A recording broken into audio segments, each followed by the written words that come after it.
dolmens et menhirs du temps des Celtes, calvaires et sanctuaires chrétiens. Les apôtres ont succédé aux druides, mais la Bretagne a toujours été une province mystique. Armor, pays de la mer, mer nourricière à qui les hommes ont de toute éternité arraché une partie de leur subsistance.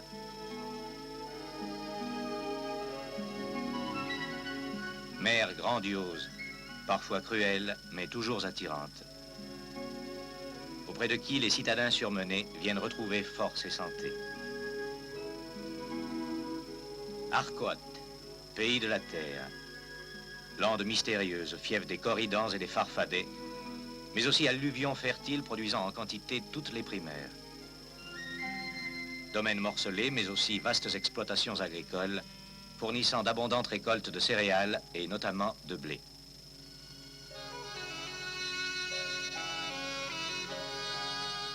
Dans notre monde moderne, l'expansion économique est liée à l'importance et à la qualité des moyens de transport. D'où l'intérêt pour la Bretagne de voir l'électrification déjà réalisée de Paris au Mans atteindre le chef-lieu d'Ille-et-Vilaine. Cette opération s'accompagnant d'ailleurs de mesures complémentaires de modernisation qui permettent d'améliorer le rendement des installations ferroviaires. Mais, sous le ciel parisien, il existe une enclave bretonne où l'air est imprégné d'iode et où la pluie a le goût des embruns. Montparnasse, simple butte de Gravois à qui les étudiants ont donné le nom de la montagne des Muses. Montparnasse, jadis carrefour banal à la rencontre de boulevards sans charme, devenu un foyer artistique dont le nom résonne comme une fanfare. Montparnasse, ancien débarcadère breton qui a poussé dans un quartier désert et campagnard. Montparnasse, qui a mis Versailles et Rambouillet aux portes de Paris, Chartres et Dreux à 2 pas de la capitale. Montparnasse, la plus vieille gare parisienne, va prendre, après 113 années de service, une retraite bien méritée.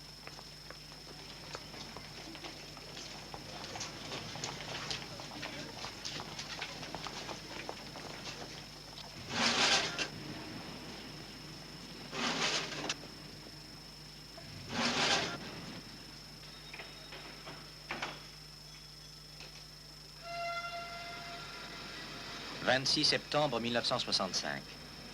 Le dernier train de Montparnasse s'en est allé vers Bellevue et Versailles, laissant les halls déserts et les kiosques abandonnés.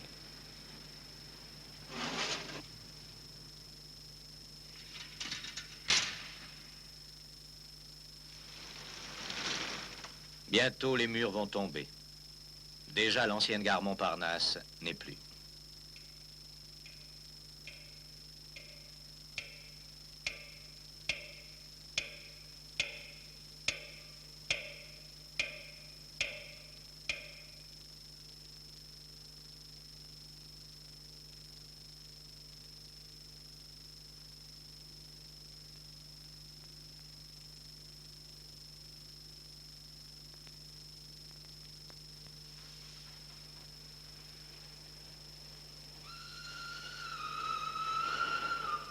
Il y avait tant de souvenirs attachés à cet édifice centenaire qu'il était devenu cher au cœur de plus d'un Parisien.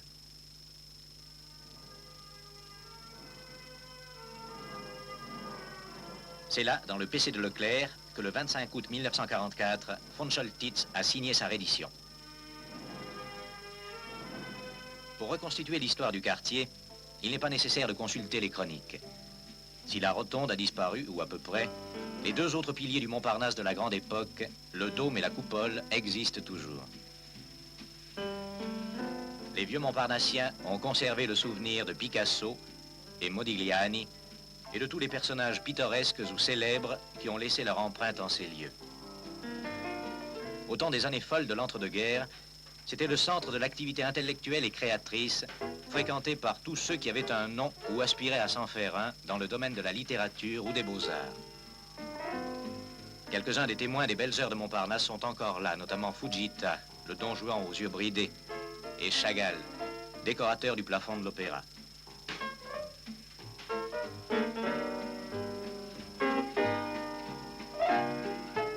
D'autres, par contre, nous ont quittés depuis longtemps, tel Georges Méliès, l'un des pionniers du cinéma, qui termina son existence en vendant des jouets dans la galerie marchande. Pendant la Grande Guerre, la gare Montparnasse fut un centre d'accueil et de transit pour les coloniaux.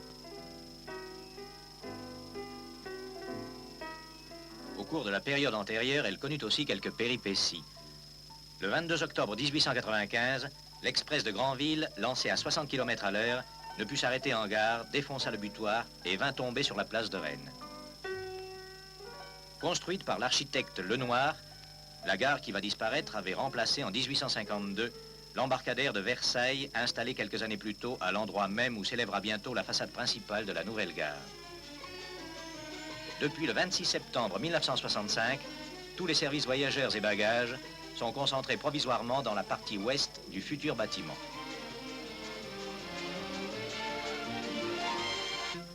Armor, c'est aussi le nom d'un train assurant une liaison rapide entre la capitale et Brest.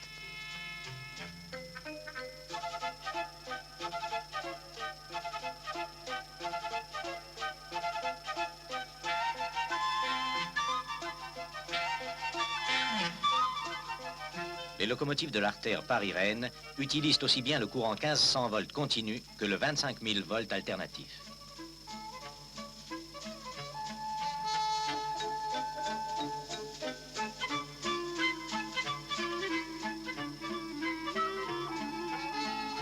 Pouvant atteindre 160 km à l'heure, les puissantes locomotives bicourants du type BB 25200 sont destinées plus particulièrement à la remorque des trains rapides de fort tonnage.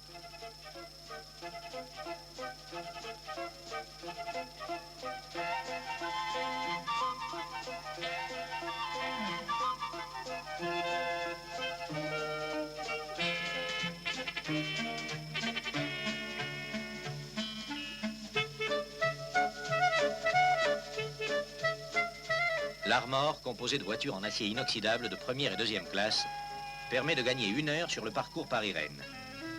Sur la même relation circule également le Goéland, qui présente des caractéristiques identiques et offre les mêmes conditions de confort et de rapidité.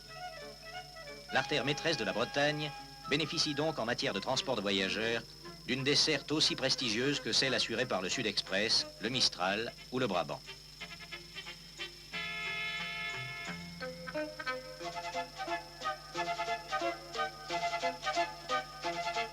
Bien que la ligne Paris-Le Mans soit électrifiée en courant continu 1500 volts, il a paru préférable de choisir pour électrifier la section Le Mans-Rennes la technique moderne et plus économique du courant monophasé 25 000 volts à fréquence industrielle. Pour éviter la juxtaposition en gare du Mans d'installations utilisant 2 courants différents, la transition a été reportée quelques kilomètres plus loin où une section neutre a été aménagée. Le passage d'un courant à l'autre ne nécessite pas l'arrêt des trains, mais un simple changement de pantographe, la section neutre étant franchie sur la lancée du train.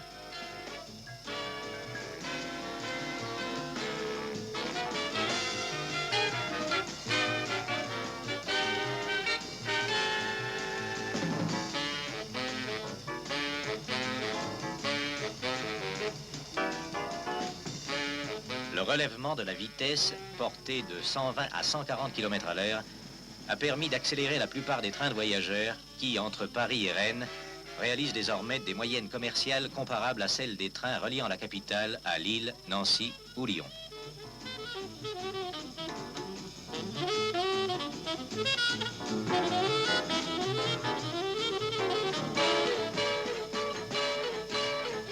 Il est maintenant possible d'accomplir dans la même journée un aller et retour entre la capitale et les extrémités de la Bretagne, ou inversement.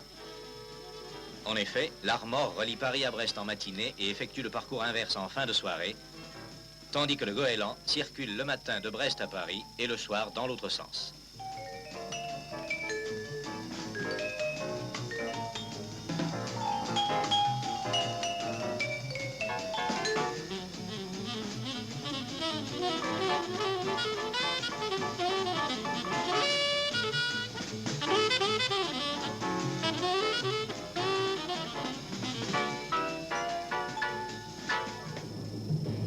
À Rennes, plaque tournante de la Bretagne, ces trains sont en correspondance avec l'autorail de Quimper.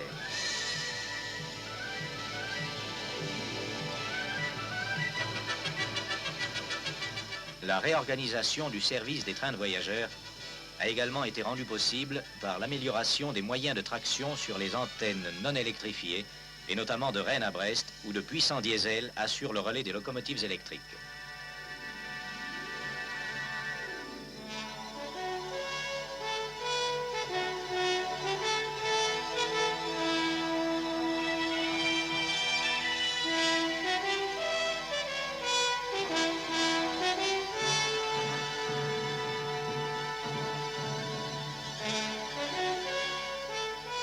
Grâce à l'électrification de l'axe Paris-Rennes et aux diverses modernisations qui l'ont accompagné, l'Armor et le Goéland relient Paris à Rennes en un peu plus de 3 heures à la vitesse commerciale de 122 km à l'heure.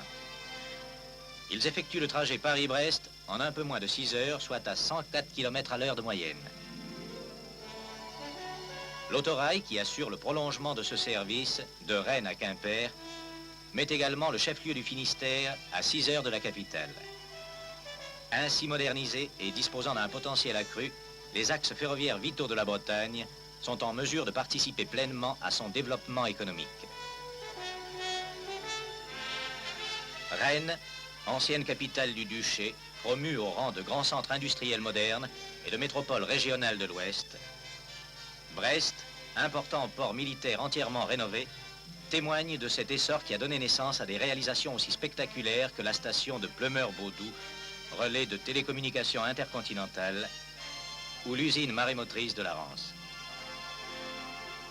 Le chemin de fer se devait de participer activement à cette expansion d'une province dont l'agriculture et le tourisme ne sont pas les seuls atouts.